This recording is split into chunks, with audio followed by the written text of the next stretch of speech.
Pranam Sadhguru. I have a question about Bhuta Shuddi. We speak about cleansing of the five elements. Cleansing them of what? Why do they become impure?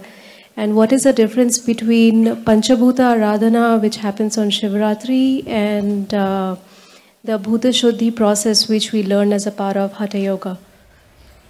The five elements,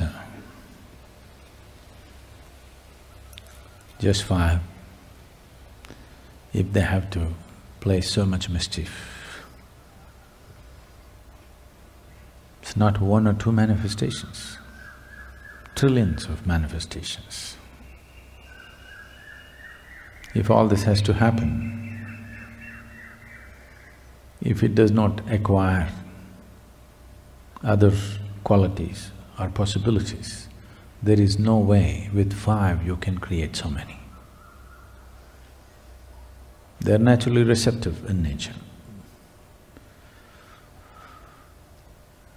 The air that you breathe, the food that you eat, the water that you drink. We will leave the other two because you don't have much experience of those two. Today we know we can influence them just with thought, emotion, intention or energy. We can change the quality of the water, we can change the quality of the air and the food that we eat just with our intention or emotion or thought process. So, the five elements within you which makes this body are deeply influenced. A certain layer of information which generally referred to as the karmic substance gathers. Without it, the elements would not behave in a particular way within you. It would be same, every human being would have been same if there was no specific information. See, if you eat a banana, you become a woman. The banana becomes a woman. Somebody here eats, it becomes a man. If a cow eats, it becomes a cow. Same banana. Banana is not so intelligent to make itself into a man, woman, cow, whichever animal consumes. It is a certain amount of information within you which transforms a banana into a woman or a man or a cow or an elephant or whatever for that matter. What you call as myself, individual self, is essentially a certain volume of information. And the fundamental way that it is stuck onto you is through the elements, because there is nothing here apart from the elements.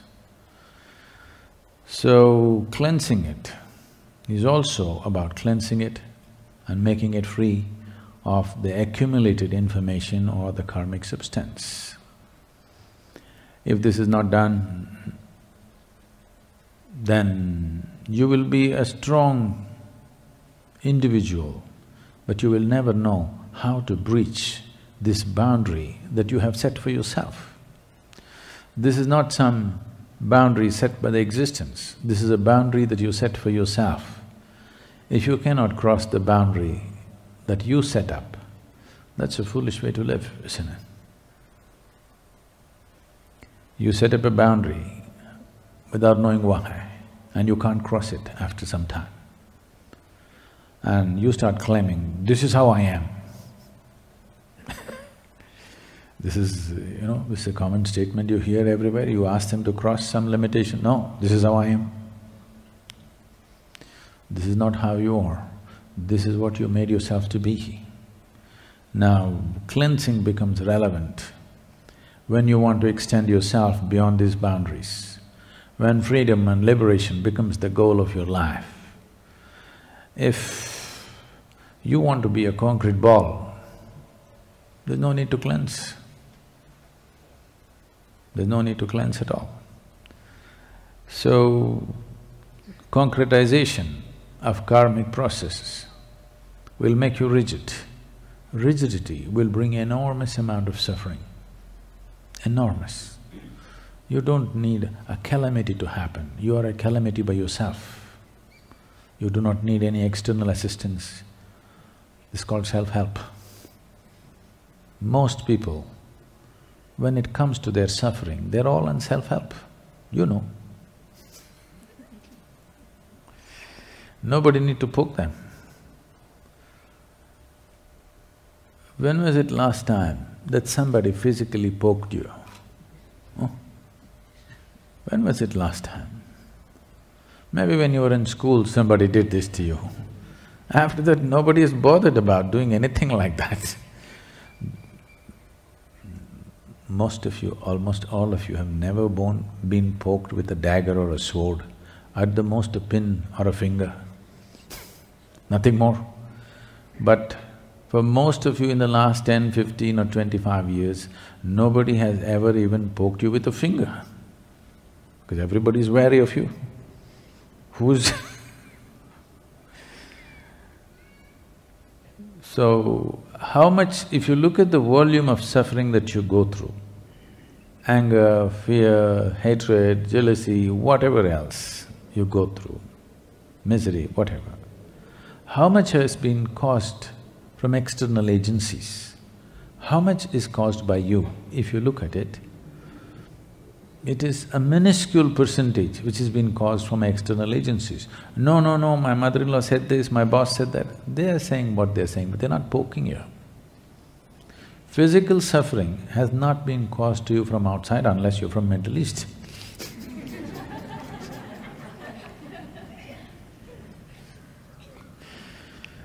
For most of you, such things have not happened, but rest is all your own making. This is simply because the imprint is so deep that you behave in predetermined, compulsive ways. 1,000 times the same situation has happened, but still the next time it happens, you almost react the same way. It takes a certain amount of awareness, certain amounts of shaking you up to respond in a different way.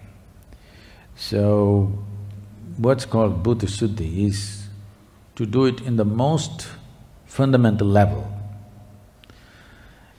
If we cleanse your mind, if you clean it in the morning, by afternoon you'll have a whole new world again. It's really waste. This is why no significance or no importance is given in the yogic system towards your psychological structure. What you think, what you feel, they don't care, because if you change it today again, within few hours you'll change it back into something else. We are only interested in the body. This is why yoga calls everything as body. Physical body, mental body, energy body like this, but no mind. Because the psychological activity that's happening, towards which you have given enormous importance, is of no consequence or significance, depending upon the type of information imprinted within you. Whatever is your karma, whatever is your sanskara, that is how you think, that's how you feel, that's how your emotions happen. Everything happens that way. So we are interested in handling the root. If you prune the tree, it will sprout back with vengeance. No point pruning it. If you handle the root, it'll be gone. So the very root of karmic imprint is in the elements. That is the most fundamental space. It takes much more than handling other aspects.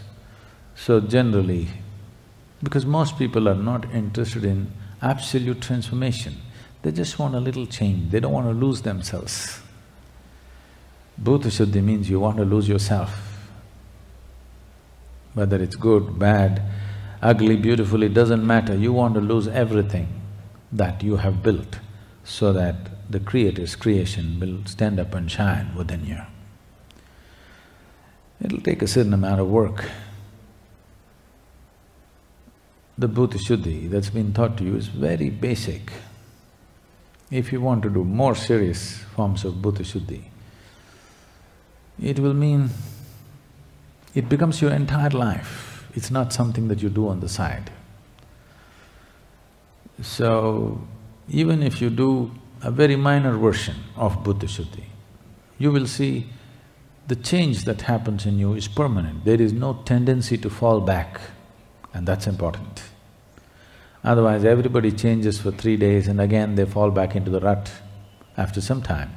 That will not happen when you assist whatever else you're doing with the Bhuta Shuddi practice. Nadaradhana, the Panchabhuta Aradhana is another matter, that's a ritual.